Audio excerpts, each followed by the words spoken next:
Hello, friends. We are going to start our Bible lesson for the week, and it is called Peter Accepts Others. So follow along as I read. This comes from Acts chapter 10. And while I'm reading, I want you to think about what you hear about Peter, and then we are going to complete pages 121 and talk about 122 together. So this is Peter and Cornelius is our story that goes along with Peter Accepts Others. So let's take a look at our picture here. Let's see if this will help. Yeah, it's a little better. So we see something really strange. See a white sheet, and it's full of animals, and it looks like it's kind of just hanging suspended in the sky there. So I want you to listen while I read the story to find out what's going on with our picture. A Roman army officer named Cornelius lived in the coastal town of Caesarea. He loved God very much. He prayed every day and gave as much as he could to the poor. However, because he was a Gentile, which means a non-Jewish person, he was not accepted by the Jewish people. The Jewish people followed certain laws that restricted the kinds of foods they could eat, especially the types of meat. Because the Gentiles didn't follow Jewish laws and ate foods that Jews were not allowed to eat, they were considered unfit to be around. Jewish people would not even go into a Gentile's home. One day, as Cornelius was praying and fasting, an angel of God came to him in a vision and called his name. "Cornelius," the angel said. "God is pleased with you." Wow, how cool is that? Although he was frightened by the angel, Cornelius listened. The angel told him that he should send servants to Joppa, a town south of the coast of Caesarea, to find and bring the disciple Peter back to Cornelius' home. Peter would explain God's plan of salvation to Cornelius. Cornelius was thrilled and acted right away. Meanwhile, Peter was staying at a friend's home in Joppa. He went up on the rooftop to pray while lunch was being prepared. As he prayed, Peter saw an unusual vision. In the vision, a large sheet filled with all kinds of animals was lowered down from heaven. A voice spoke to him saying, "Get up, Peter, kill and eat these animals." This bothered Peter because all the animals in the sheet were those that the Jewish people were not allowed to eat. Peter answered the voice and said, "No, I cannot kill or eat those animals. The Jewish law says that they are unclean. I have never seen anything that is thought to be unclean." The voice replied, "Do not call anything dirty that God has made clean." This happened 3 times. Then the sheet was taken back into heaven.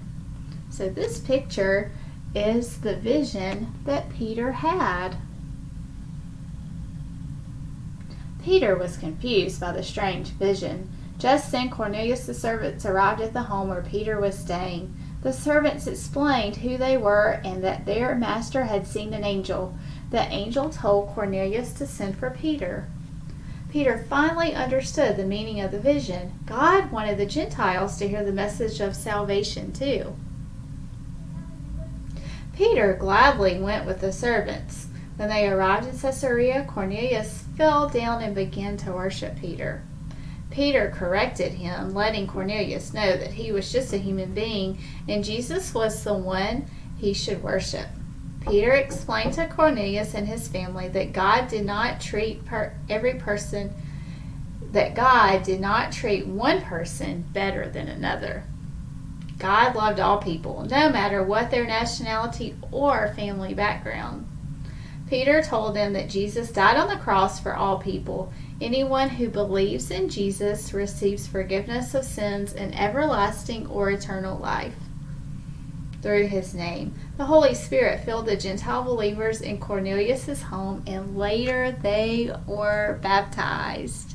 How awesome that God used Peter to see this vision, the servant came for Peter, and then he understood what God was trying to tell him. Several things that we can learn from this. Sometimes God speaks to us and we don't know exactly what he means, but if we're patient, he will let us know exactly what he's talking about here. The big point of our story this week, kind of the main idea, is that we need to realize, just like Peter learned, that anyone is open to God's plan of salvation. He loves everyone. It doesn't matter their background. It doesn't matter their nationality. Everyone is open for God's plan of salvation. So Peter learned that. He went into a home of people that he wouldn't normally socialize with or gather with.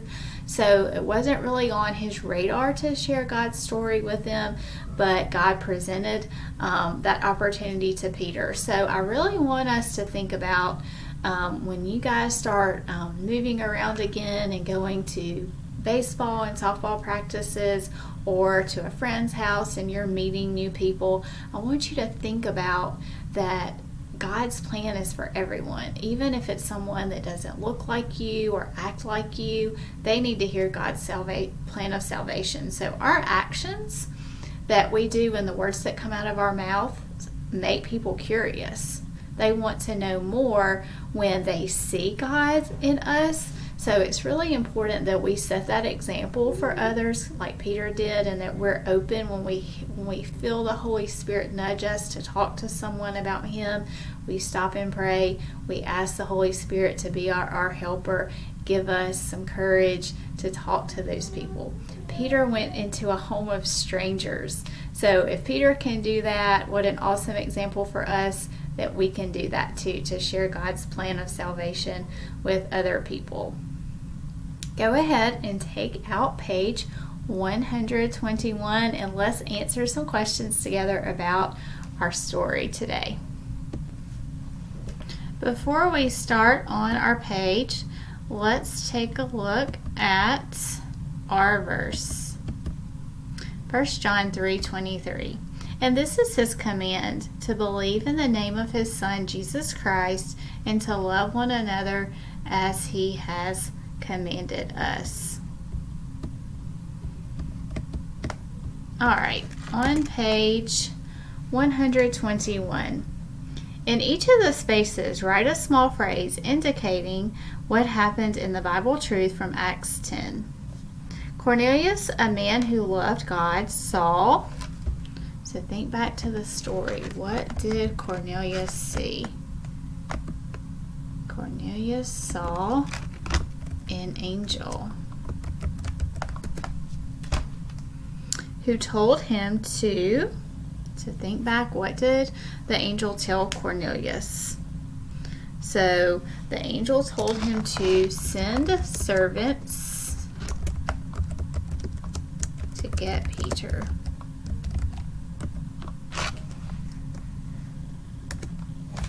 All right, it's not numbered.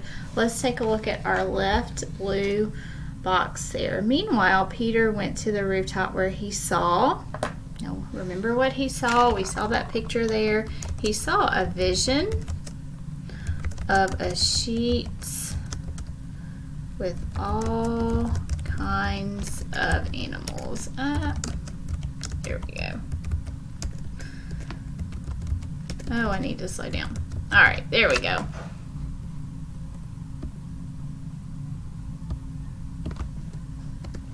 All right, and then he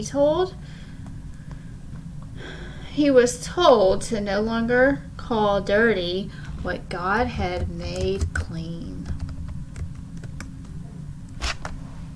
Cornelius' servants came to where Peter was and said, "Go with us to Cornelius' house."